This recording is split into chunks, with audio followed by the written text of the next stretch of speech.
What is up, Earth's mightiest subscribers? It's Ernie, Blerd Without Fear. Welcome to, I guess would be the 5th episode of the Blerd Cave. Man, what is poppin', everybody? Man, I see y'all coming in here, man. I see, what's going on? King Breezy, Elevation Allah, Goku, Dominic Jones, Carter Presents, man. I see y'all in here, man. Y'all showing up, man. I love it, man. I love it. Man. Okay, dude. My man Devontae Alternative Factuals up in here, man. I appreciate it, man. I appreciate it. Man, man, we got some stuff to talk about today, man. We got some stuff to talk about. So, you know what, man? Without any further ado, I don't want to hold y'all up, man. We're going to jump right into it because I won't lie, I got some stuff going on a little later. I got to go shoot some skits. With my friend Maria. Y'all probably seen seen her on the channel. We're gonna be shooting some skits for something that's gonna be going on her YouTube channel. So I'm on a times table today. So there you go. Let's go ahead and jump right on into it. Let's just go ahead and address the elephant in the room right now. Oh man, okay, let's go ahead and address the elephant in the room real quick. So I think everybody knows, I think the word has gotten out on the street that your man's Robert Pattinson, and this is something I want to also stress first too real quick. Your man's Robert Pattinson, he got rumored to be playing Batman in Matt Reeves' Batman movie coming out for DC Comics and Warner Brothers, and dude, everybody been like flipping out, man. Every nerd group, Blerd group, anything I am a part of, they've just been losing their shit over it. I'm sorry, it's crazy. It's funny to watch because yeah, dude, I don't get it. I get it and I don't get it at the same time. But here, let's so I mean, this is what we got going here. So everybody's been flipping out on Robert Pattinson, man. And here's the thing I'm going to say real quick. And I want to preface everything I say with this. And please understand me when I say this. How would you feel? Imagine how it would feel if someone offered you your dream job. You get the call, and someone's like, "Hey, we know you've been wanting this. We know this will be your thing. Here, we're going to make you an offer." And you accept said offer. Or no one even knows if you've accepted said offer. Let's put it that way. And then all of these people come out of the woodwork petitioning that you be fired before you've even worked one shift. That is probably how Robert Pattinson feels right now. And I want to make it very clear here. And I see some of you in the chat are already kind of saying it too. One, it's not official. It's only rumored. And no one has come out one way or the other yet, as far as I know, saying yay or nay. Robert Pattinson hasn't said anything. DC and Warner Brothers haven't said anything. As a matter of fact, this isn't really the first time this has come up. Robert Pattinson was actually rumored for this role months ago. Like months ago, before Ben Affleck had even officially bowed out. Or before Matt Reeves even said he was going with a younger Batman. So, these are some things to consider. But yeah, man, you can't just write the guy off for one role. And I want to be very clear. I want to be very clear when I say this, because I want to remind y'all of something.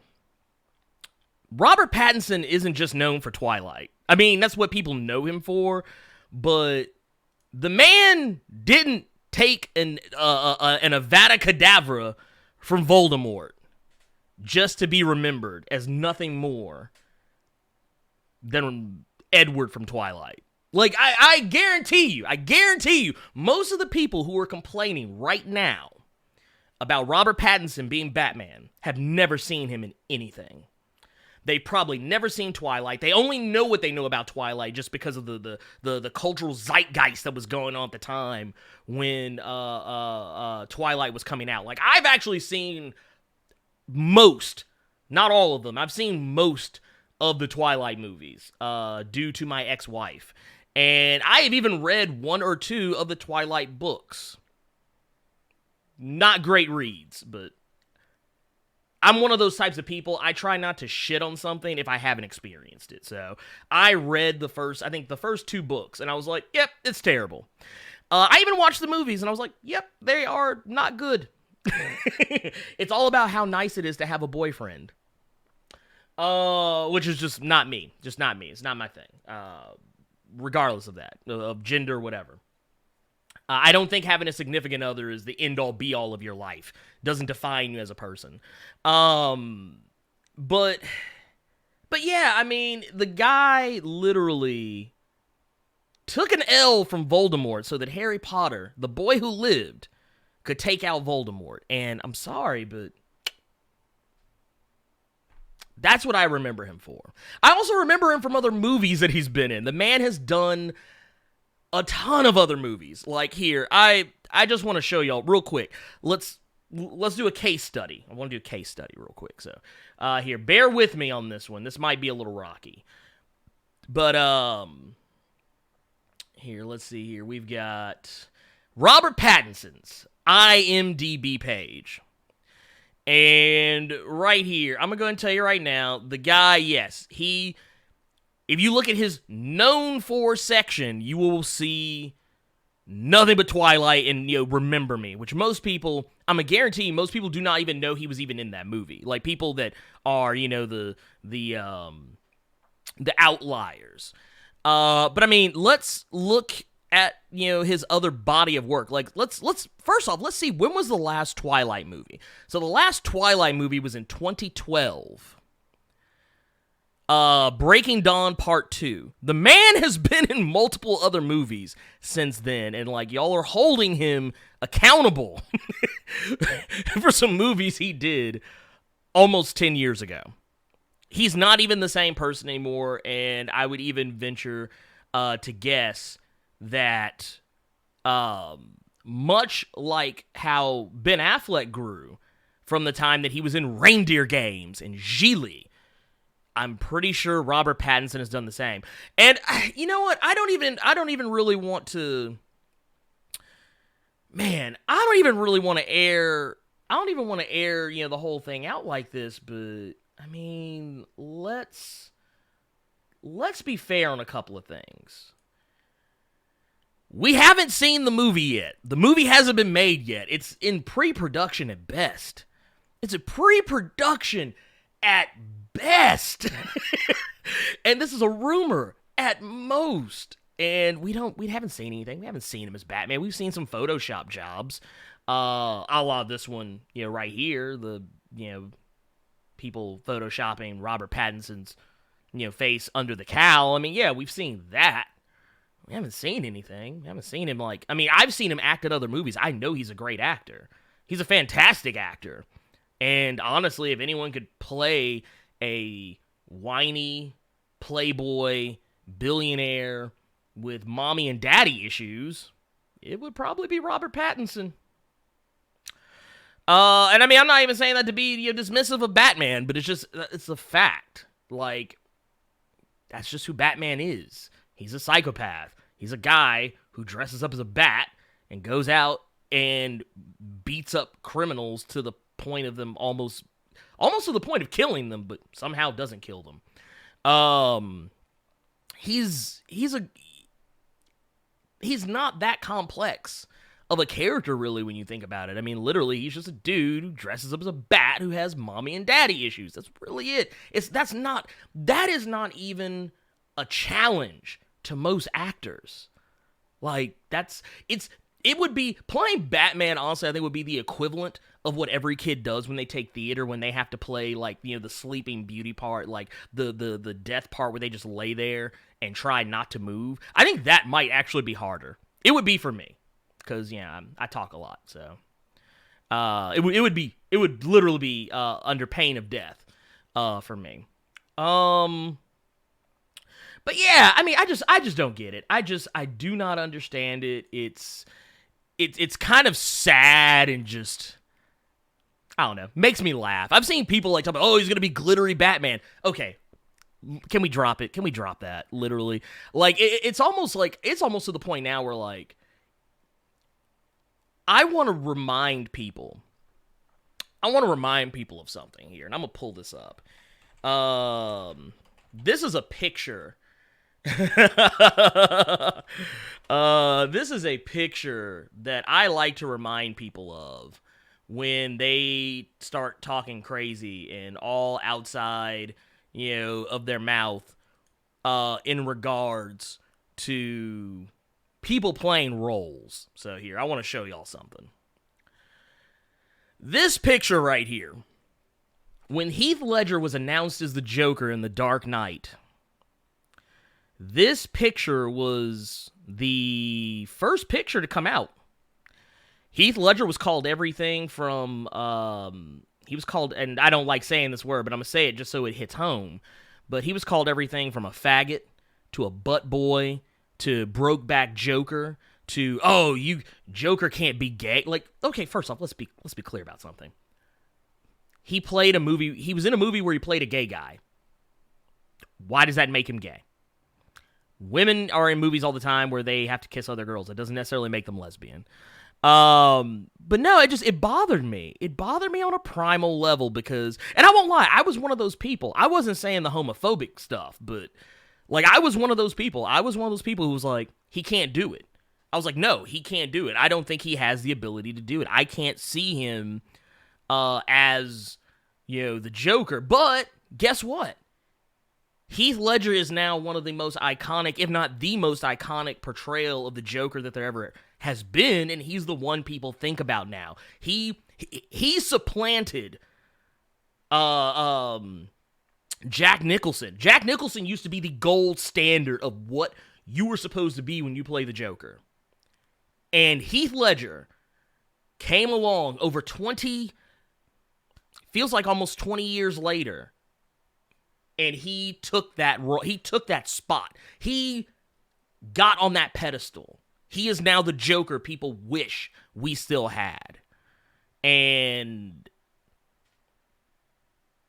I'll you know what? Speaking of Jack Nicholson, you know who else got bashed? Your boy Michael Keaton. When Michael Keaton was originally announced to play Batman in 1989, people flipped. They were like, a comedian playing Batman? People hated it. And then the movie came out. People loved it. Matter of fact, a friend of mine, I don't even know if he's in the chat on this one, but one of my friends, James, he actually told me this morning, he was like, you know what? I feel like the bigger the outrage over someone being cast in something, the better the performance. And I mean, that's kind of what I feel like. It's like y'all are getting bent out of shape over nothing.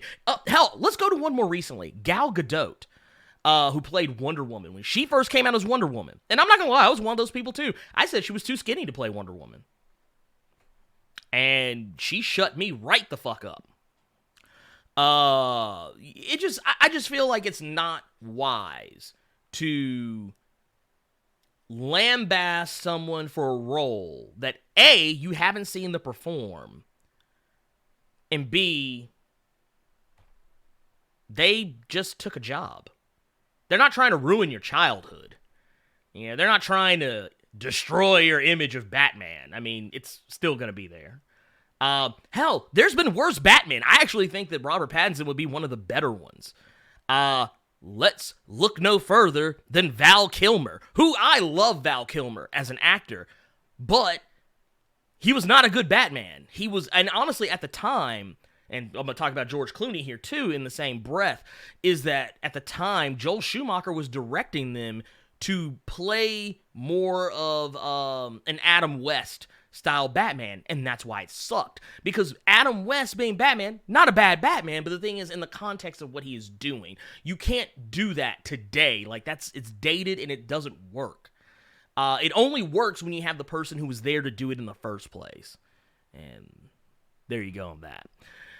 God. Oh, man. It just makes me laugh. I mean, it just makes me laugh. Robert Pattinson. What the hell? What the hell?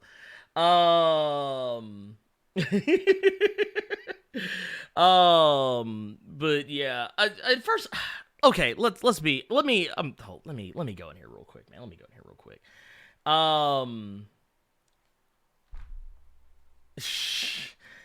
Okay. Oh my lord. Wow. Man, y'all are getting wild in here. Wow. Here's the thing. And let's go ahead and address some stuff real quick.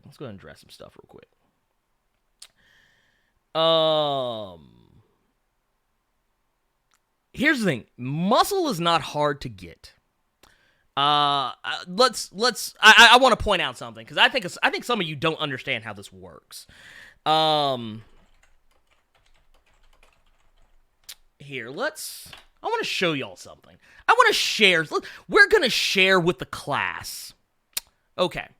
So, I want you to see a picture that I think a lot of people forget about. A lot of people forget about this picture. A lot of people forget about this one. So here, let's play some visual aids. This is Christian Bale. Christian Bale on the left picture, that is Christian Bale in the movie The Machinist, a movie that he finished production on just a few months before he immediately started production on Batman Begins. Christian Bale normally walks around at 100, or no, not 100. I think, what was it? At the time, he normally walked around, I think at he was like 180, almost 200 pounds, something like that. This man lost 60 some odd pounds, or almost 100 some odd pounds. No, he lost 60 pounds to drop down to the weight that he is on the left for The Machinist. That's not CGI. That is actually Christian Bale that skinny. And then when he was done with production, he gained back all of his normal weight plus 40 pounds to play Batman. So when people tell me, "Oh, he's got to gain weight. Oh, he's too skinny." Here's the thing. It's not that hard. When you don't have shit else to do, it is literally not that hard to gain muscle mass. Now, there are some people who have a difficult time doing it, but honestly, if millions of dollars was on the line, you'd probably figure out a way to do it. You'd probably, in your heart of hearts, figure out a way to do it. And I'm just being real with you on that one. And I'm going to go ahead and say right now, it does not matter where you're from or how you play a role. That has nothing to do with it. Most of the time, people don't even realize certain actors aren't from America. And here's the thing. There are some Americans who have played some of these roles. Doesn't necessarily make them great. And the ones that come from other, countries, that doesn't necessarily make them great either. Henry Cavill is not from here, and he's not a great Superman. I mean, he's a great New 52 Superman. He's not a good post-crisis Superman. Just being real. But yeah, I mean, I'm just going to be right now. I don't play the whole,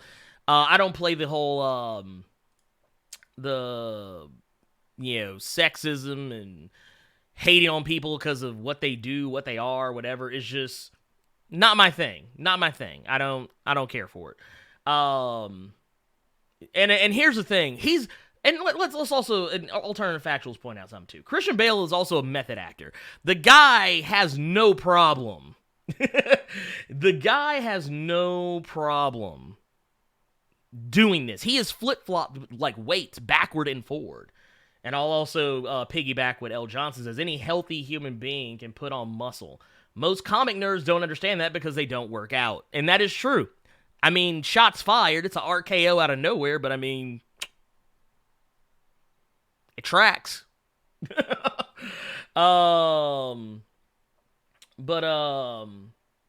and I want to point out. Let me also say what King Breezy was. What King Breezy saying. He says, "Let's face it, none of us have seen his auditions or anything from him as Batman, so therefore why should he be crapped on for a performance we haven't seen yet? And that's exactly what I'm talking about. Nerds, oh my god, y'all are so reactionary. Y'all are so reactionary, and it makes me sad and laugh. It makes me cry and laugh at the same time, and just it's sad face. It's sad. You know what? Every time I see it happen, I just hear the sad trombone on repeat. That's what I always hear. But yeah, it just, I don't know. You can't, like I said, you just can't hold somebody accountable for something you haven't seen. Like, that's, like, okay, though, you know how people always cry, oh, guilty until proven innocent. It's supposed to be innocent until proven guilty. That's what y'all are doing right now. Not saying all of you, but those of you that are like, oh man, no, he can't do it. You are already, you have pretty much put him in kangaroo court. You have already jumped to a conclusion before you've even seen any of the evidence. And I'm going to go and tell you right now, I know for a fact, most of y'all, the ones who are crying and moaning about it, have not seen him act in anything. Even the Twilight movies, you're just going on what you know based on internet memes and word of mouth from other people who also probably have not seen them. But, you know, whatever. I mean, like I said, just, hell, honestly, if any of y'all had actually seen a Twilight movie, you would probably actually think he is suited to play the role, because all Edward does in those movies, as Robert Pattinson as Edward, all he does is brood just like Batman. He broods on a level like Christian Bale couldn't even brood as hard as Batman. Hell, Ben Affleck could not even brood as hard. Like, even with all those sad Ben Affleck memes, Robert Pattinson can outbrood them all, and that's all Batman is. He's a whiny playboy billionaire who runs around as a bat, runs around in bat pajamas, Kevlar lace bat pajamas, crying over his mommy and daddy that died over 40 years ago. Let's be real. Let's be real. And no, not all vampire movies are girl chicks. I think you mean flicks. But, yeah, I would highly disagree with you. 30 Days of Night is not a chick flick. Neither is Near Dark. Neither is Vampires. I mean, I would dare, and let's not put Blade on too high a pedestal. Blade Trinity was some ass. So let's shut that down. But anyways. I mean, just, I don't know. Like I said, we haven't seen anything. We literally, all we are seeing are bad Photoshop jobs. And that's why I'm putting a lot of these up. All we are seeing is bad Photoshop jobs. That's it. That's literally it. That is it. It. Like I said, yeah, and I agree with I agree with Roberto Bravo. Blade 1 and 2, fire. Blade 3, ass. Straight up booty do. Terrible. And also, no, DC does not need to stick with animation, because their animation, honestly, has not been great lately, so, no. Get that out of here. Let's get that out of there. I mean, yeah, it just, I just, and let me get this straight here. To the Batman stands, I love you to death. But let's be real about something. Batman is not the end-all, be-all. I'm sorry. He is not. The guy is a wino. He is a wino. I love Batman. May the record show. I love Batman. I love Batman. That giant Batman portrait behind me is just a testament. I would not have spent that much money to get a portrait of Batman on that magnitude if I didn't love Batman. So let's be real about it. But I see Batman for what he is.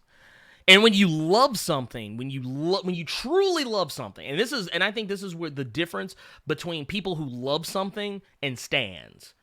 People who love something, people who are fans of something, they can look at it objectively and pick it apart and not be upset about it, or not be upset when other people pick it apart and point out the flaws and the chinks in the armor. Stans, they don't want to see it. They don't want to see the flaws in their heroes. They don't want to see the flaws pointed out in the things that they love because it upsets them. It triggers them. And I'm sorry, but I love a lot of things. Like, I mean, even beyond Batman, you could point out to me, like, people, you can literally, like, hold up a copy of the Daredevil movie to my face and tell me how trash it is, and I will agree with you. And I love Daredevil more than I love Batman. It's the whole reason the channel's named Blerd Without Fear. Daredevil, the man without fear. Tracks. I mean, look. You can't. Oh God! Like I said, once again, and all of this was just a native saying. You can't hold someone accountable for something, that you can't hold someone accountable for something that you haven't seen them do. That would be like me taking any one of you and accusing you of a crime you didn't commit, and then having you sentenced to prison for it. It's the same thing. I mean, it's extreme, but it is the same thing. A lot of people like to cry about, it's the court of public opinion, and people, look, we all hated on Heath Ledger. I don't think there's many of us in this room who can say that we were enthusiastic about Heath Ledger playing the Joker. And I would dare say most of us aren't even old enough to have an opinion about Michael Keaton being in Batman. I wasn't even old enough to have an opinion on it at the time, and I have memories of going to see the movie in theaters. I clearly remember seeing the movie in theaters when I was a kid. So, yeah. I wasn't old to have an opinion. I didn't even know who Michael Keaton was. I mean, I wasn't even old enough to care who actors were at the time. I'm just old enough now to be able to go back and look and see the things people said back then. But yeah, man, it's stupid. It's freaking stupid. You can't judge. You can't, and you know what? That's great. I'm glad you're 42 elevation, but that doesn't mean anything to me. You're old enough to have an opinion now. But I mean, let's be fair. When you were a kid and Batman 1989 came out, I don't think you were old enough to really have an educated opinion about acting. Just gonna be real with you. I'm just gonna be real with you. I mean, you're not that much older than me, so. Anyways. Also, yes, King Breezy does actually point out a good point. Robert Downey Jr. was highly questioned as Iron Man because of his shadowy past, but look how his Iron Man has changed cinema and geek culture forever. As a matter of fact, let's address that, because people often like to say, "Oh, Robert Downey Jr., he was the perfect Iron Man. He embodied everything that Iron Man was." No, he did not. Iron Man literally had no personality until Robert Downey Jr. came along. And I've said this before on one of the previous Blerd Caves. Robert Downey Jr. changed the way we view Iron Man, because Iron Man in the comics had no personality. In the comics, his defining qualities were that he was a womanizer and a drunk. That was it. Most people forget about the fact that, without the suit, he would die. So there's that too. Without the arc reactor, he would die. Most people forget about that. And then Robert Downey Jr. comes along, he plays the role, he gives him some personality, injects some charisma into him, and from that moment forward, the Tony Stark that is in the comics is the Tony Stark that is in the MCU. So, there you go. There's that. But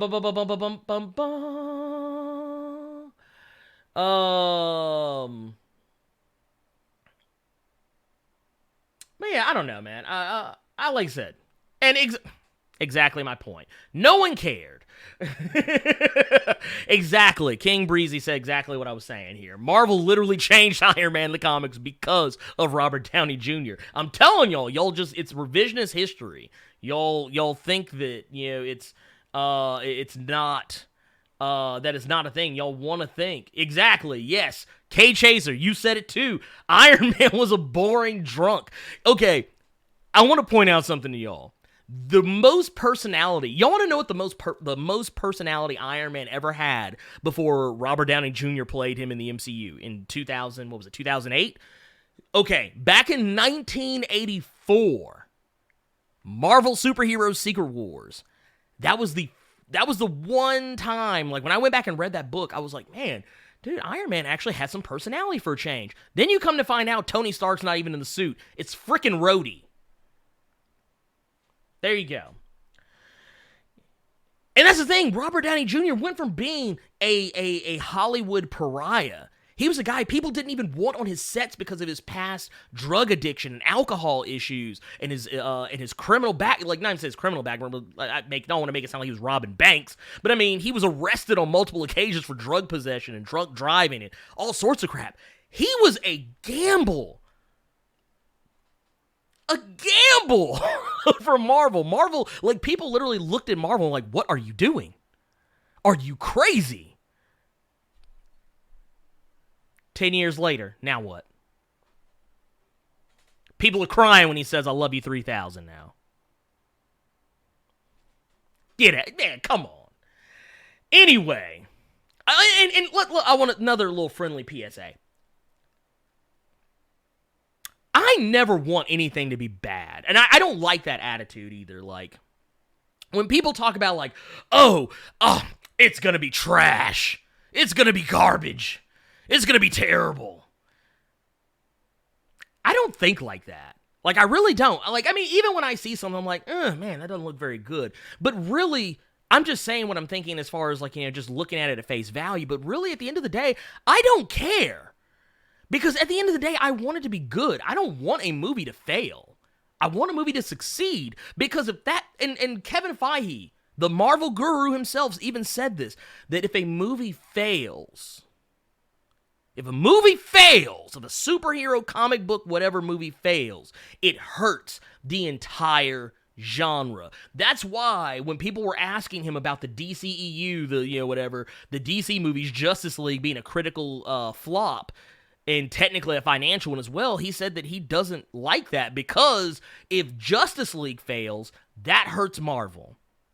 It hurts Image. It hurts any other company trying to put a comic book movie out. We all want it to be good because how do you think Westerns failed? Why do you think we don't see very many Westerns anymore? It's not because people grew up out of, cowboys and, whatever, all other stuff. No, it's not really the case. It's because people got fatigued by them because there were so many Westerns coming out that there were more bad Westerns coming out than good ones. It's fact. You can look it up. But anyways, whew. Where's my... Look, I'm in here preaching, man. I gotta... feel like G.E. Patterson in here. What y'all need to do... get off the drugs. Get away from the in crowd. Get back to God. Ain't nobody ever got nowhere smoking a pipe. Anyway, you would only understand if you were from Memphis. Y'all would only know this if y'all were from Memphis. I'm sorry. That's an inside joke. y'all only knows if y'all from Memphis, y'all from Tennessee, then y'all probably saw this. I'm drinking a little sweet tea right now too, because hey, the South. So good. Okay, you know what? Since we're on controversial topics, why not keep it going? We're on controversial topics. Let's keep it going. So, all right.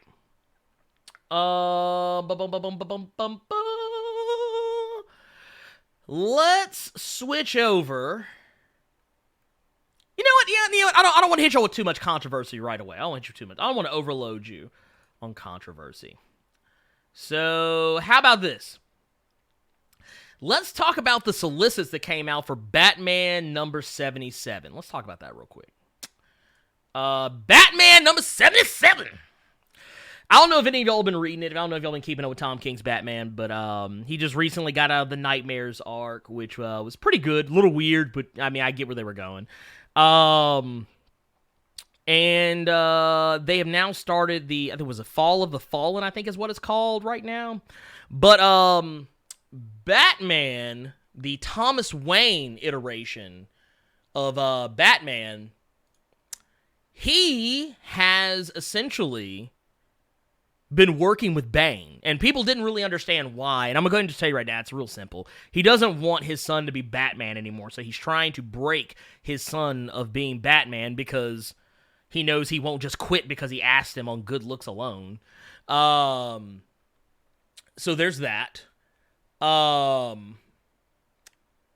But yeah, it's one of those situations, it's kind of weird. I still don't really know 100% how I feel about it, but I will say this. I do think it's really interesting, the relationship, the working relationship that Bane and Batman have.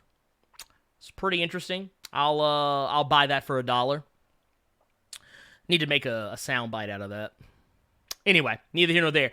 They have a really interesting relationship, but the thing is, what they're doing, if you read, I think it's Batman number 71, Bane broke the bat again, but he didn't do it in the way I think people were expecting him to do it. He didn't do it with like by breaking his back. He didn't break him physically. He broke him mentally. And this is a concerted effort between Bane and Thomas Wayne from Flashpoint. And I mean, yeah, it's crazy stuff when you really sit down and think about it. It's really crazy stuff when you sit down and think about it. But what's going to happen is that Batman's going to be put out of commission. He's mentally broken. They're pretty much alluding that he is going to not be around, and that Thomas Wayne is going to take over being Batman, for the foreseeable future, or at least as far as the story arc goes. And he's going to take on a new Robin. And a lot of people are probably thinking, like, oh, well, who will his Robin be? Will it be Damian Wayne? No. Will it be Tim Drake? Of course not. Will it be Duke Thomas? No. Nah, he's graduated since then. And it for damn sure won't be Rick Grayson. Will not be him. It will not even be Batgirl or Batwoman, who we'll talk more about here in a minute. But no, it is going to be Gotham Girl. Gotham Girl is going to be Thomas Wayne's new Robin. And I thought it was interesting. I thought it was very interesting. Because it's one of those things you think about, like, Thomas Wayne is such a... He's a more visceral... version of Batman. He carries a gun. He is not above killing people. He is very... He's brutal. He's way more brutal than Bruce Wayne could ever dream of being. Flashpoint Batman is what I have always affectionately called... I've always affectionately called him Murder Hobo Batman. It's actually when people talk about, Ben Affleck and, Batman v Superman and how he was killing people left and right. I was like, that was, yeah. I mean, I think somebody told Ben Affleck that he was playing Flashpoint Batman. Someone told him he was playing Thomas Wayne, and because that's pretty much how he acted. He acted like Thomas Wayne. Made sense to me. But once again, you haven't seen it yet. You haven't read it yet. You probably aren't reading it, and you probably aren't in any danger of reading it. So I would probably hold my judgment. I would probably reserve my judgment. But I'm fine with it. I think it's perfectly fine. I'm not against a woman being Robin. I mean, let's be fair. Robin is technically a gender-ambiguous name, but it is technically more feminine than it is masculine. And I don't even want to get in the whole gender thing right now because, I mean, I don't care. Whatever gender people identify as, that's their business. Gender is up here, not down there. But anyways, I will say this. Can Batman beat Me Too? He doesn't have to. Why would Batman have to beat Me Too? He's not Me Too'd anybody. I mean, maybe in the Killing Joke animated movie, but I don't know. They were consenting adults. Batgirl wanted it. Wow, that sounds awful now that I've said that out loud.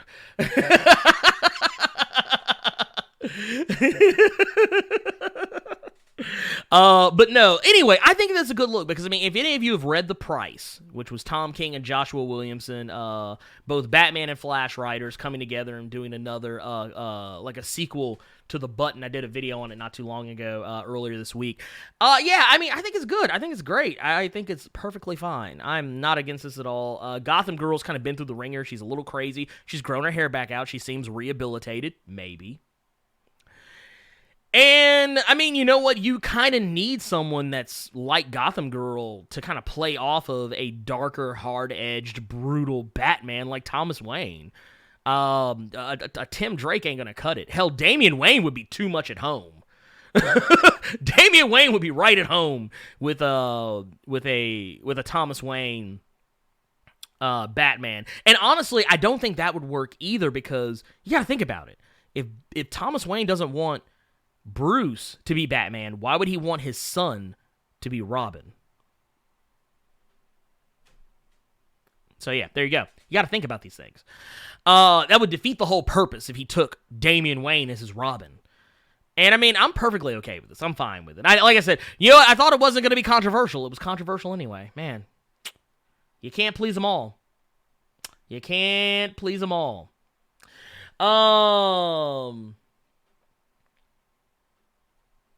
You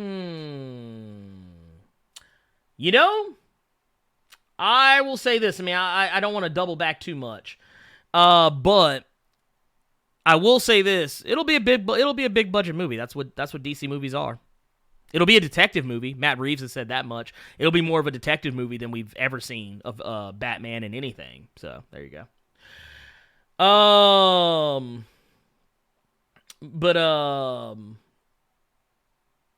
But yeah, anyway, neither here nor there. But you got to think that with stuff like this going on, and I think, man, I don't want to get in this debate, but all I'm going to say is this. You know what? Let me take a swig out of this souvenir NXT cup.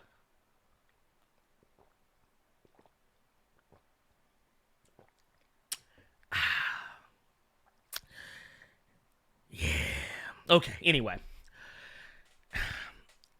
People always say that they want their characters to do new things, that they want the writers to take chances with these characters to stop doing the same thing over and over and over and over and over again.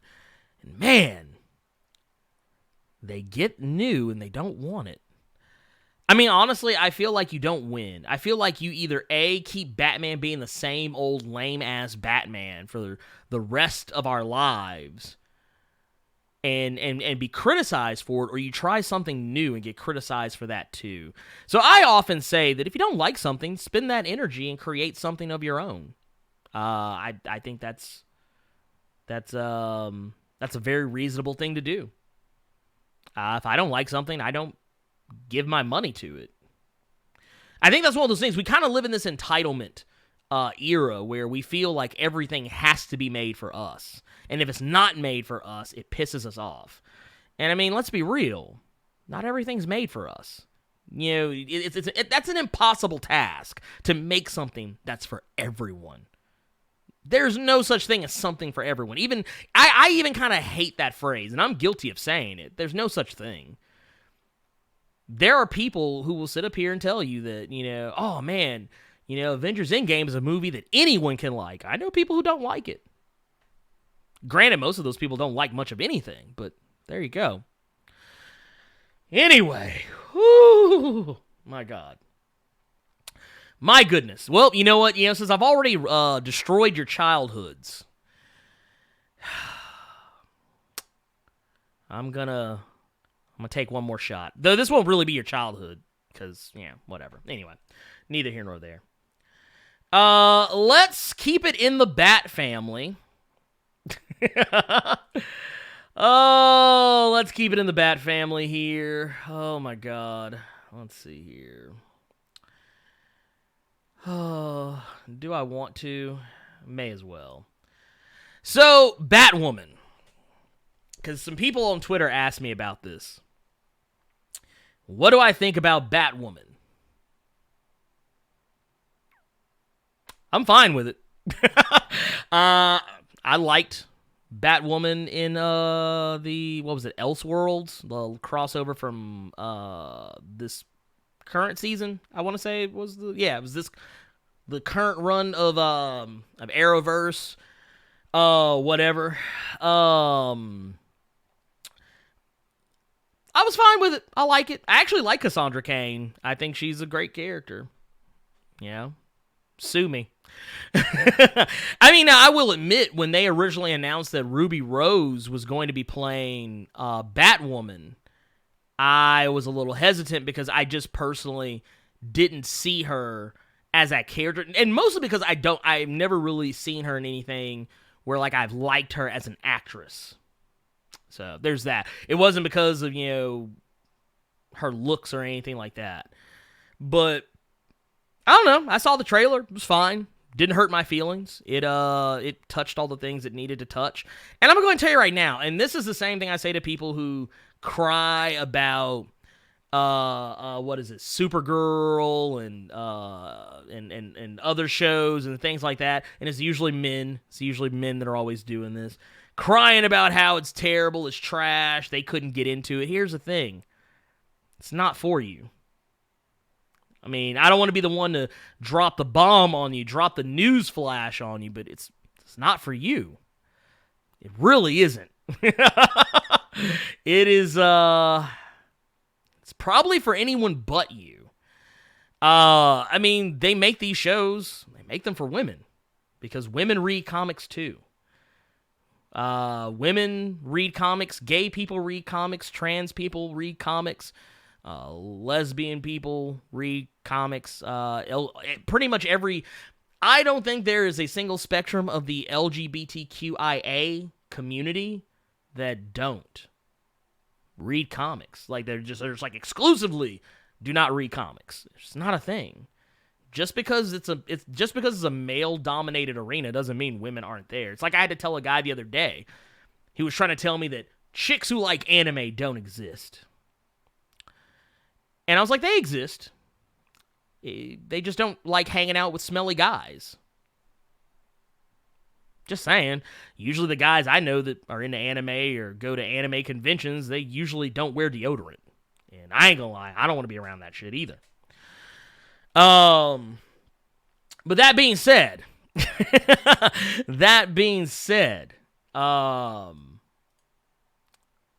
I just kind of want to point out here, costume looks good.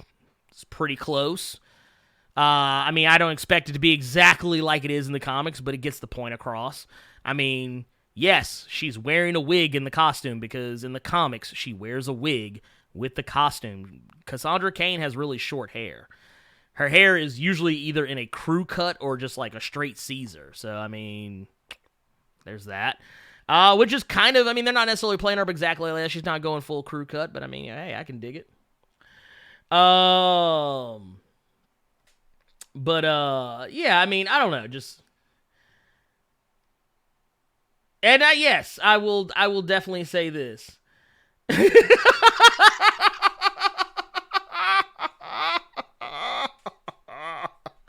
Oh man, I need to get back here in this chat real quick. Hold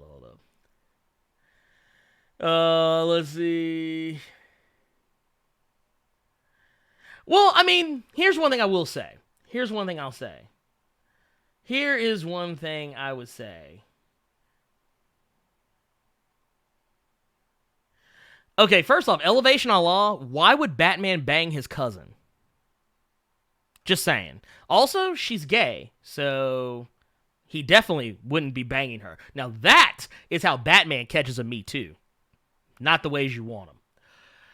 But yeah, I mean, now I will agree with Alternative Factual. She does kind of come out of nowhere, but I mean, here's the thing. Batwoman, here's the thing. Here's the thing about Batwoman. And I just want to do, I'm doing this so that we're all claro.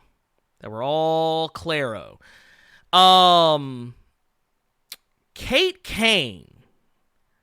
I mean, yeah, she did kind of show up out of nowhere because it was New 52. And New 52 was a whole new timeline. It was a complete do-over of everything.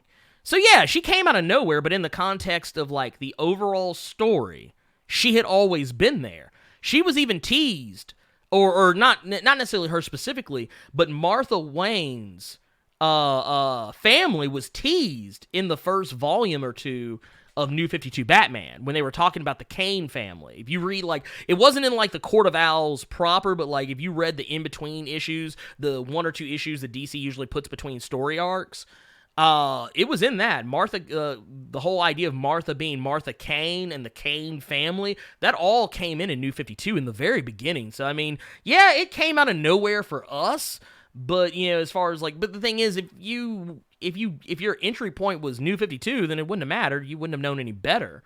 Not to mention the idea of a Batwoman is not new. That's something that's been around for a while. Maybe not all the time in the comics, but yeah, definitely. But yeah, she showed up. Yeah, I mean, because she first showed up in 2006. So, I mean, yeah, I mean, it's out of nowhere, but, yeah, it's whatever. Anyways. But, my whole thing is, you don't have to like it. You don't have to like it. You don't have to like everything, and I think that's the problem people run into, is that they feel like they have to like something. Like they're being forced to like something. You don't have to. No one has to. I mean, I like Batwoman. I don't like Supergirl, the show. I like Supergirl, the character, but I'm not a big fan of the Supergirl show, and not because... I think that it's awful. I just think that it's not for me. It's a show that is very geared towards a female audience. It's a show that's geared towards an LGBTQIA audience. I don't fit any of those categories. Does it make me angry? No, I don't give a shit. I'll just go watch something else. I just don't care, dude. I don't have time to be outraged over every little thing. Do I think this show will be for me? Maybe. I don't know. Haven't seen it yet. It's not even out yet. But I can tell you, based on what I saw in the Elseworlds crossover, I liked Ruby Rose as Batwoman. It made sense. I'm pretty sure they'll cross her over with Supergirl more often than not, since they're going to be coming on the same night. That makes sense. But, I mean, she checks the boxes she needs to check. She's Batwoman. Actually, the cape is longer. Ollie M. The cape is actually longer. The cape they showed in that shot is not the cape that you see in the trailer. The cape that's in the trailer is long as hell. But yeah, as far as like who her Robin will be, or if she will get a Robin, I don't know. Maybe. I know that Lucas Fox is on the show, so we'll likely see him suit up as Batwing, since it seems like they are kind of using him as like. Lucas Fox looks like he'll kind of be like her confidant.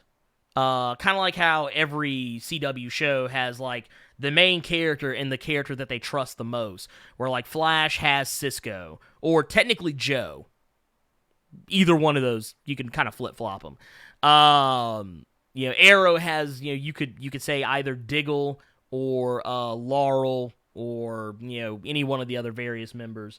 The Legends of Tomorrow doesn't really have that dynamic because it's an ensemble show. Or if you go back to the Constantine show, how he had Chaz, which show that is very underwatched because it got canceled. Because people don't watch the shows that they claim they want to watch. What else was there? Blanking on other shows. Oh, Supergirl has Jimmy Olsen and Alex Danvers. So yeah, there you go. You have those two. So that was the one I was forgetting about. So yeah, Lucas Fox will most likely be like her ride or die. And that's fine. I'm perfectly okay with that. Will he become Batwing? He probably will. Maybe. We don't know yet. That's the other show I was forgetting. Black Lightning. He has Gambi. So there you go. Everyone has a somebody that speaks to them. Everyone has a somebody who watches their back. And I know that basically what they're doing, they're pulling in Alice I believe it is. That's going to be like her main villain. Alice is kind of like Batwoman's. I don't like using these comparisons, but she's basically the closest thing that Batwoman has to the Joker. So there's that. And then, so yeah, matter of fact, that's her right there. They're doing like the Alice in Wonderland gang. So, and also her father, was it Sergeant Kane, Lieutenant Kane, Commander Kane, whatever his name is. Basically, he is going to be, I guess, kind of another pseudo bad guy because technically they don't see eye to eye, as parents are often want to do. But yeah, I don't know. I don't know. It is what it is. It is what it is. People will never be 100% pleased. I don't think. I seriously don't think anyone will be 100% pleased with it because that's just the nature. That is just the nature of things. That's just how people are. That is how they choose. That is how they choose to look at it. They don't want to see it any other way than the way that they see it. I mean, it just is what it is. But, I don't know. I am perfectly okay with it. Just saying. Wow. Muff diving sessions. I'm curious about all the women you disappoint. Anyway. I think that's funny that when people think about people of other sexualities, those are the things that come to mind. They think about what they do when they're alone with somebody else. Like, I think that's unhealthy. I think that's really unhealthy. Like, when I see a gay couple, whether it is male or female, by the way, thank you, Brandon. Welcome to Earth's Mightiest Subscribers. You're awesome. Plus ultra. I never think about the fact of what they do with whoever it is that, they're dating. I don't care about that. I literally don't care. I just don't give a damn. I'm not thinking about who they're fucking. I don't give a shit. Honestly, I think it says more about you as a person that you care. Versus anything else. I think it says way more about you worrying about what she is doing in her free time. I mean, you're putting way too much thought into it. Like, it's always like when people talk about gay men. When men want to talk trash about gay men, they always talk about what they do when they're alone with each other. And it's like, are you thinking about it? Because I don't. It's just not a thing for me. I don't care. But anyways, as far as I am concerned, that is that on that. Let's see. Next up on the hit parade. This actually ran a little longer than I had initially chosen, but you know what? We're gonna go for it anyway. So, let's talk about some Kevin Feige shenanigans. I think Kevin Feige answered some questions that I think people had about Avengers Endgame that, I want to say, they weren't necessarily things that I cared about, but they were things that I was like, that makes sense. That makes complete and total sense. I can dig it. Basically what happened was, here, let's kick it over to here. Basically, he did a Reddit AMA earlier this week, and someone asked, like, people have expressed views that in Endgame, those brought back by the snap could have died in accidents. Like someone being brought back 100 feet in the air where a plane used to be. Is it possible that Hulk, when doing the snap, not only brought everyone back, but also brought them back in a safe place? Thanks, and have a good one. And Kevin Feige, his answer was very succinct. He says that we refer to the version of Hulk in Endgame as Smart Hulk. So yes, he would have taken care of that. He would have made sure that the people that he brought back are in safe places. They're not dangling in the air. It does actually beg the question, though, like, and I've seen some memes about this too, but I think you got to think about the consequences of bringing back a bunch of people in mass like that. And I think it's interesting because you essentially, let's say you have a person who was in an abusive relationship, and for 5 years they have been free of the person that was abusing them. And then that person suddenly comes back.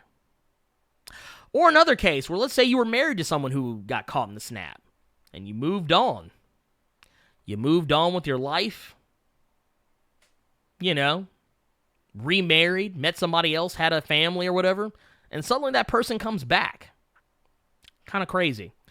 Another case I saw last night, though, I think this one was played more for laughs, but I mean, imagine being a woman who is pregnant and your baby dies in the snap. And then 5 years later, you're suddenly pregnant again. Kind of weird. Just saying. Let's see here. There was some other stuff in here, too, I want to say. Yeah, Kevin Feige confirmed that there were 2 Marvel Cinematic Universe characters that are actually the same person. This one's not that much of a stretch. Martin Starr, who he plays the teacher in Spider-Man: Homecoming. He also played a character in Incredible Hulk. They're the same character. That tracks. Okay. That's not even like major news. Not even major news. Let's see here. There was another one. This is just, he's just sharing a set photo. That's not even anything to write home about. The only other thing, and well, I guess we'll keep it Marvel related since, we're on the Marvel bandwagon right now. We will keep it in the Marvel bandwagon. Let's talk about Black Widow. We got some new information on Black Widow. We know that Black Widow, the movie that is coming out, because I guess at this point, I'm going to say spoilers for Endgame if you haven't seen it by now. The spoiler ban has been lifted for like 3 or 4 weeks, I feel like. It's on you if you don't know this by now, but Black Widow she died in Avengers Endgame, so it made the idea of like, okay, well, obviously the movie that she has coming out next year, I believe, obviously that movie is a prequel. And we found out when in time that movie will take place. The Black Widow movie that's going to be coming out, which is supposed to have a whole mess of different people in it. I don't even remember everyone that is supposed to be in it. I know that Rachel Weisz is in it. And I want to say, God, who else?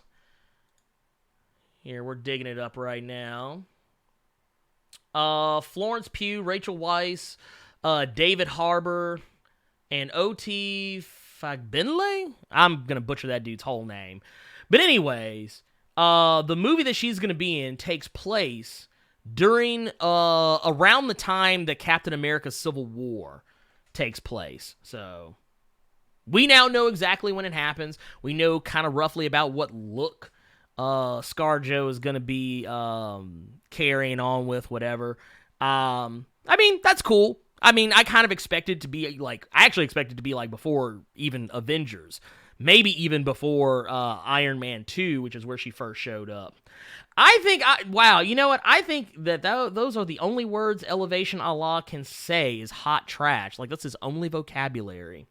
So that being said, for the rest of this, I'm just going to ignore you.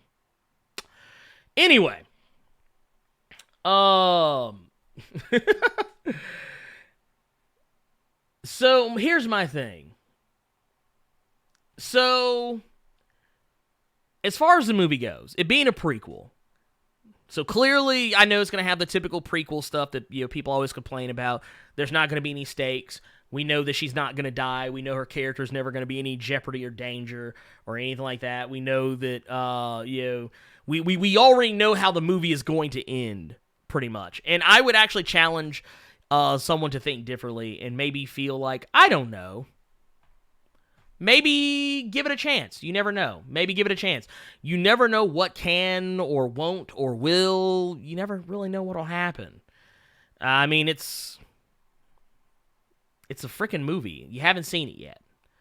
I mean, now, as far as, like, what other characters are going to be in it, man, I don't know. I know Taskmaster is supposed to be in the movie, which, Taskmaster I'm here for.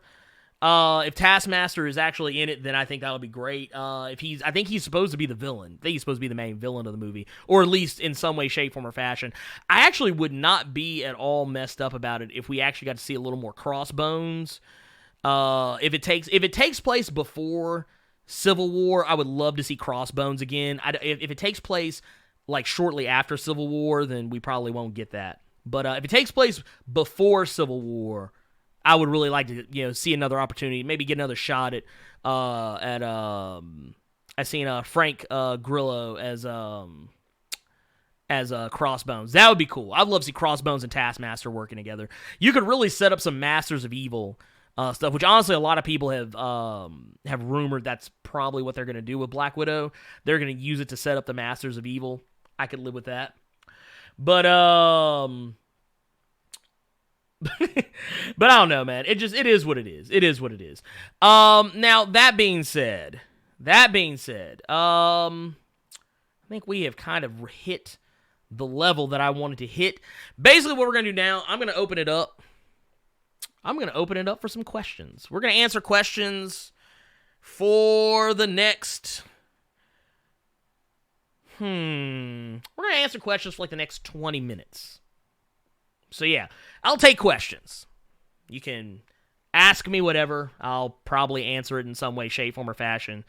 If I can. If it's within my knowledge. So there you go. You know what? Let's go ahead and take this one. This is actually this is a good one. True Willpower asked, why do people put so much stock in a character dying or being in danger? Let the story play out. There'll be a sense of danger at the very least. Jeez, people. Yes, I agree. I agree 100%. I agree 1,000%. Look. Just because you know the character... I mean, okay, let's be fair. Let's keep it a buck. When you watch a Superman movie, minus Batman v Superman, you know he's not going to die. He's Superman. You know the main character's not going to die. Even if it's not a prequel. I mean, honestly, if they died, it would probably be the more surprising thing that they did. So yeah, I don't like when people say that, because it's stupid. It's short-sighted. It's not well thought out at all.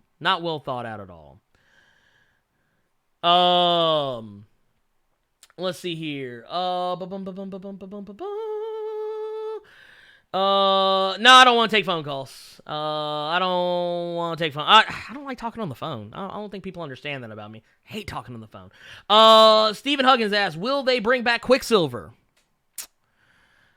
No. Well, maybe.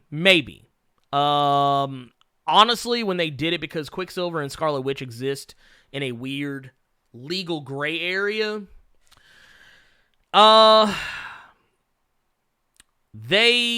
Marvel and Fox could both use them, but what they did, the compromise they made, is that Marvel chose to focus more on Scarlet Witch, whereas Fox decided to focus more on Quicksilver.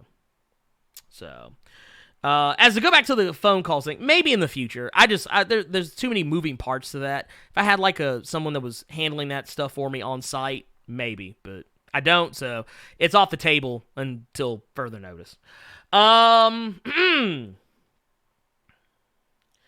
Let's see here. With us just passing the Lemon Piece asks, with us just passing the penultimate issue, how you feeling about Naomi? Do you think Jamal Campbell is on the trajectory to be one of DC's new premier superstar artists? I think so. Okay, so here's the thing. Here, let me pull up something, because I want to put some respect. I want to put some respect on some names here.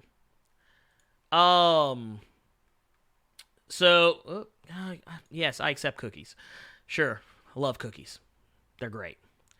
Here's the thing, and this is what I think people don't understand about Naomi. Because I always hear, man, dude, people love trashing Brian Michael Bendis. And I hate that, because he's actually a really good writer. And he's teamed up with David F. Walker on Naomi.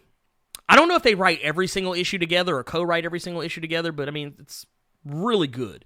But Naomi is going to be one of those characters I know she's technically kind of in, she's in the DC universe, but she's technically more in Bendis's pocket of the DC universe. But I would love to see Naomi folded over into the DCU proper. I want to see her. I want to see her actually in the big books. I want to see her, like, when they have, like, the giant, we always see, like, the big crossovers, like, Doomsday Clock, or the stuff that's coming out this year, Year of the Villain, stuff like that. I would like to see Naomi folded over into that. I would love to see more of her interacting with the rest of the DC universe, just on a bigger level. Now, as far as the artwork goes, yes, I think Jamal Campbell he is essentially his own blank check. I think that we're going to start seeing a lot more of him. I like his art style. I think it's fantastic. I've been digging Naomi. I've actually been digging a lot of the stuff that's been on the Bendis side of DC lately. So, and I think I'm here for it, man. I'm here for it. He tells interesting stories. Some people just may not like them. Let us see. Ragnarok's Aura. How do you think the last Heroes in Crisis and next Doomsday Clock will have any relation? I tell you what. I think that the final issue of Heroes in Crisis, I think we may finally see. I think we might see Dr. Manhattan. Or in some way, shape, form, or fashion, or maybe see a character that we more associate with Doomsday Clock pop up. We may even find out more about what was going on with Wally when he was trapped in the Speed Force for all those years. We may, because we're learning more about what was going on in Wally's head these last couple of issues, so I wouldn't be surprised by that. Doomsday Clock, on the other hand, I do think we are going to see, what causes Dr. Manhattan to no longer see beyond that final date that he said he couldn't see past. As far as that, I think we're going to find out why. A lot of people keep bringing up Superboy Prime, which I'm not against the idea of Superboy Prime showing up, because he was teased as being unleashed at the end of Flash number 51. So he even said the same things. He said his classic line from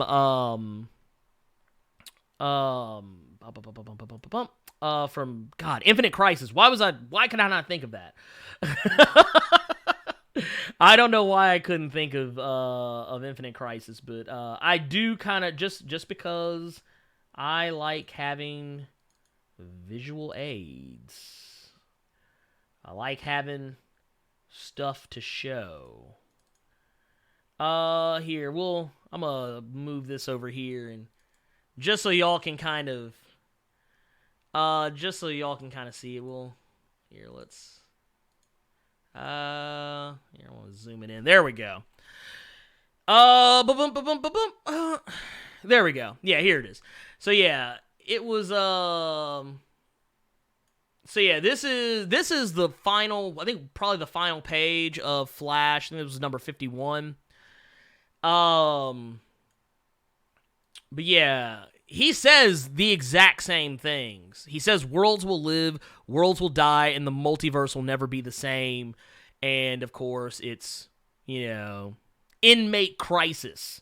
So I mean, that makes sense. That makes a lot of sense to me. So I wouldn't be surprised if I would not be surprised if he shows up in some capacity.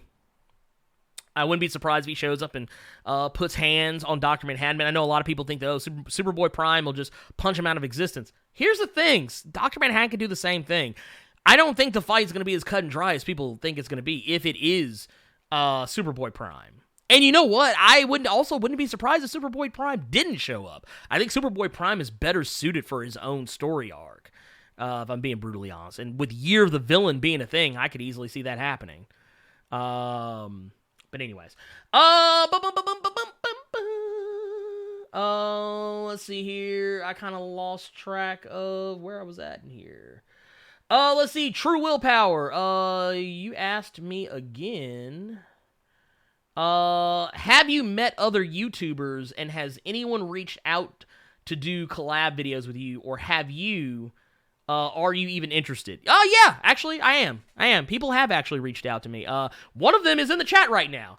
Alternative Factuals. Devontae, he reached out to me. He hit me up on Twitter, and, we've been, we talked. We would talk over Discord, Skype, whatever, and chew up the fat. I think the first couple of times that Alternative Factuals and I talked, we talked for like 4 or 5 hours. like we would be sitting there, like we would do the stuff we came to do, but then we would wind up talking for like hours on end because like we had so many similar ideas, and we had a common. We had a common background and like common interests. So yeah, I mean, and of course, Devontae, he's cool as the underside of the pillow. I mean, he's a cool dude to talk to. So just it was easy. I have reached out to I have had other YouTubers reach out to me. One of which I did eventually turn down because I didn't like what he stood for. You have seen me collaborate with a couple other people who I no longer will because of what they stand for, and I'm just gonna be brutally honest. I don't rock with Comicsgate, and when I found out that a couple of the people that I've had on this channel were Comicsgaters, and I don't mean just like they think Comicsgate is cool, but I mean they were actually a part in close connection with the people who started Comicsgate, and I was like, I don't want to be associated with that, so I backed away from it. So when I get contacts, I usually vet them heavily now. I usually look very deep into their background to see who they're associated with, what they're associated with, and whether or not I want to be a part of that, because it made me look bad. I mean, granted, no one has called me out for it yet, but I went ahead and just disavowed myself of all of it. And they tried to, and I'm not going to call names. I'm not even going to air anybody out like that. But just know that you've seen them on my channel before, and you will not see them again. Who else? I have reached out to, Dope Spill, a year ago, but, I wasn't where I'm at right now. So that nothing really came out of that. We have not spoken. He has not reached back to me. I reached out to RJ Snow, back around the same time, and, we were kind of close in, subscribers, and, he took 6 months to get back to me, and when he got back to me, he essentially said, thank you, and I would love to, and that was it. It was pretty much like he was kind of saying no without trying to say no. So, but that doesn't matter either, because I've blown him out of the water in regards of subscribers. But, it's just the nature of the type of channel he does. He does reaction videos, and that's not sustainable. I mean, some people can do it, but I mean, he's like a Tyrone Magnus type, and that's cool. But I mean, we've already got Tyrone Magnus, and there you go.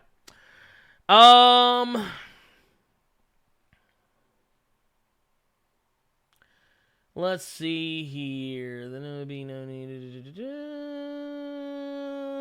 Oh, and I guess maybe more to the point.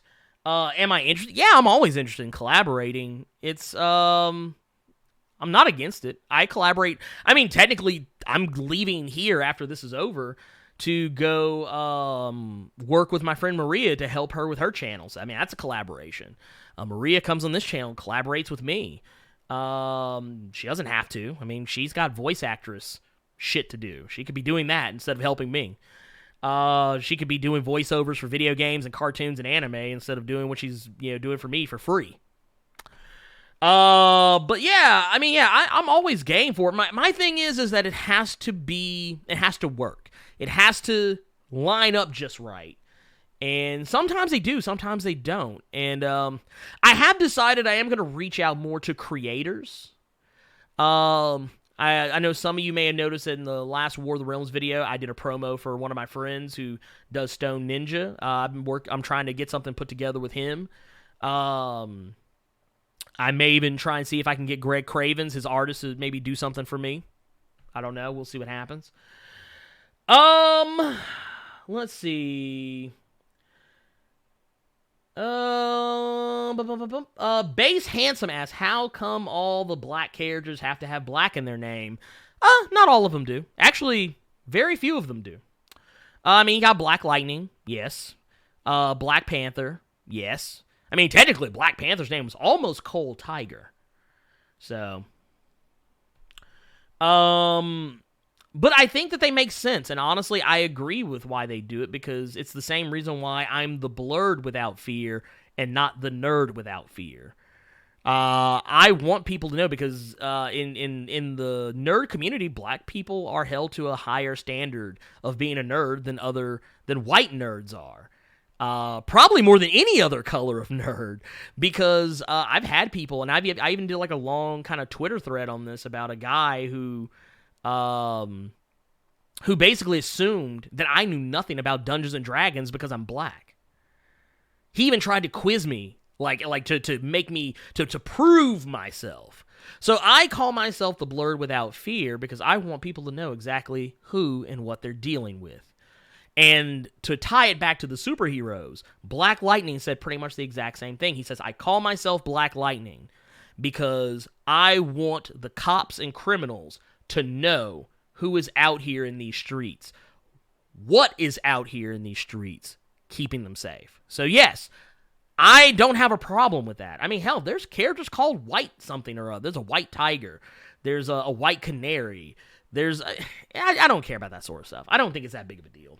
The bigger question you should be asking is that why do most black superheroes have electricity powers? There you go. Let's see. Where am I at? DM Lloyd 01. He says, do you think Black Panther 2 will roll in Namor as the villain or go a different route? I would like to believe they would, but I've also heard some rumblings saying that maybe it's not on the table. But if it were me, if I were pinning my version of Black Panther 2, it would totally have Namor in it. So that's what I would do. Let's see. King Breezy. Oh, there you go. King Breezy says, hey, man, can we collaborate sometime? Tell you what. Shoot me an email at blurwithoutfear@gmail.com, or shoot me a DM on Twitter or Facebook or something like that. Actually, don't do Facebook, because Facebook, like, penalizes me for not answering things, like, immediately. Hit me up on, like, Instagram or Twitter. You can DM me there, or I typically only really like being DM'd there if it's like business or like we just know each other like that, but I don't really care if you do. If you do, you do. You don't, whatever. Or you can email me at blurwithoutfear@gmail.com, and like we can kind of hash it out and see what we can come up with. Because I will say this, and I because I have been ignored, shunned, looked over, passed over by other YouTubers, I am in a more unique position where I'm actually more inclined to help other YouTubers. So I am all for collaborating as long as we can come together on something and it be good. Like that's kind of my thing. I take it like the kind of like how you always hear like old wrestlers. They say, "Oh, I'll come back if the story has to be right." Actors, they'll be like, "Oh, I'll come back. The story has to be right." That's kind of how I feel about collaborations. The reason has to be right, and the project has to be right. But I will not just dismiss it out of turn. I will hear out everything you have to say and let you know what I think. But I'm not against the collaboration, King Breezy, so definitely hit me up. I will also point out, I am not the fastest correspondent. If you email me or hit me up, I am not the fastest to reply. So if it takes me a day or two or more to get back to you, don't take it personal. It's just how I am. I'm not a big social media guy. I have social media, but if I wasn't doing YouTube, I would probably not have any of these below. Just being honest. Okay, let's see. We got time for a little bit more. Lemon Piece asks, which DC writers would you have switch titles, like Christopher Priest on Teen Titans, or Joshua Williamson on Batman, or Brian Hill on Deathstroke? I tell you what. I tell you what I would do. And man, I would not want to do this largely because I would actually hurt me to do this so much. Because she's lights out on this book. Here, let me see if I can find. Let me see if I can find her. Yeah, Eve L. Ewing. I would like to. I wouldn't want to take her off of Ironheart because she's actually been doing great on that book. But I would love to get Eve L. Ewing. I would want to see her on a Black Lightning book, or maybe a John Stewart book. Heck, I would even like to see her maybe. Ooh, man. Oh God, she's a great writer. Because she writes the way people actually are, and I like that. Joshua Williamson. Ooh, man. He could write anything. Matter of fact, I actually would love to see his Batman. I would love to see Joshua Williamson's Batman. I think he's a great writer. His Flash run has been fantastic. I tell you what I would also like to see. I actually would like to see Tom King on Green Lantern, because I think he could do a good Green Lantern. And I'll throw you another one better. Donny Cates. Donny Cates, who's been lights out on Venom. He's been lights out. He did a really good job with Death of the Inhumans. I really like that one. He's been doing great with Guardians of the Galaxy. I would like to see. Oh man. I tell you what. Here's what I want to see. I would like to see Donny Cates take on a character like Superman. And the reason why is because, man, it would be dark as fuck. And I don't think it'd be dark like in the sense that, oh man, he'll be brooding all the time. But I think that the threats that Superman would face would be darker than anything he's ever faced. And I would be really interested to see how he'd roll out on that. Let's see here. Okay. All right. I think that right there. Actually, I tell you what. Well, this will be the last one. Ronnie Silas came in and said, "I didn't read a lot of comics when I was growing up, but I want to now. Where should I start?" Okay, I'm going to tell you what you do. If you want to get into DC, start with Rebirth. Just start with Rebirth. Because you don't really have to know a lot about the previous stuff to really keep up. If you're reading Marvel, I'd say pick up with Marvel Fresh Start. So, like I said, if you're doing DC, I would start with either Flash Rebirth, Batman Rebirth, Hal Jordan and the Green Lantern Corps, Wonder Woman, trying to think of some other ones that I really like. Aquaman Rebirth is really good. I'd steer clear of titles like Cyborg or Blue Beetle unless you just really love those characters and you're a masochist. Titans has been good. Dark Knight's Metal, Doomsday Clock, Heroes in Crisis. Those are all books that I'm a fan of. If you are on the Marvel side of things, Immortal Hulk, Venom. Right now, War of the Realms is lights out. Thor. Oh, man. Oh, God. Even Captain America. I haven't talked about Captain America. I've actually really been enjoying Ta-Nehisi Coates' Captain America run. I just don't talk about it very often because it just never comes up organically. And I can't think of too much else. I really can't think of too much else. Boom, boom, boom, boom, boom, boom, boom, boom, boom, boom, boom, boom. I tell you what, if another one, I was trying to think of another Marvel book that I really liked. X-Men Disassembled. X-Men Disassembled's been really good. X-Men Extermination, I really enjoyed that too. And Jonathan Hickman is about to relaunch the X-Men. That was actually something I wanted to talk about today, but I'm going to save it because there's not really a lot of information on it right now. I'll probably talk about it next week when a little more info comes out. But yeah, there you go. I think we did it. I think we did it. I think we did it. I think we finally did it. And oh wait a second. So Clarence. Oh yeah, dude. I'll hit you up. I've been meaning.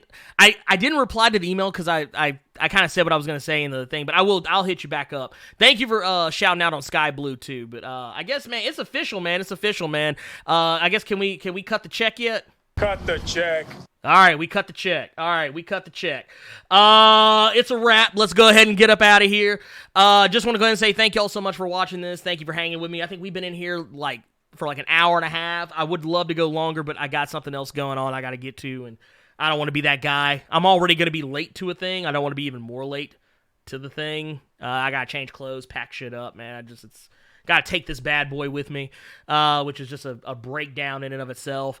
But anyways, I will have some videos coming out. If you are a patron, you've probably already seen I got Immortal Hulk videos up. I got a video, another character breakdown video that's up on Patreon. I will be unleashing a War of the Realms tie-in book breakdown later today. Probably going to drop it around 5 or 6. Give or take, I don't know yet. We're playing around with time frames, trying to tweak that algorithm. But anyways, I love it.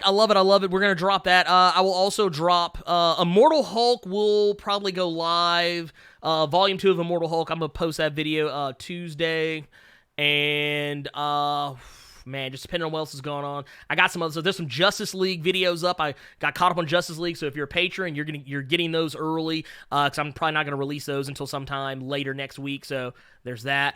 But yeah, man, it's going to be great. I hope y'all enjoy it, and I will see you all on the next one. We're going to be back next week. I do want to say, for all my people that are in the BK, in Brooklyn, I will be at Brooklyn Comic-Con, June 15th and 16th.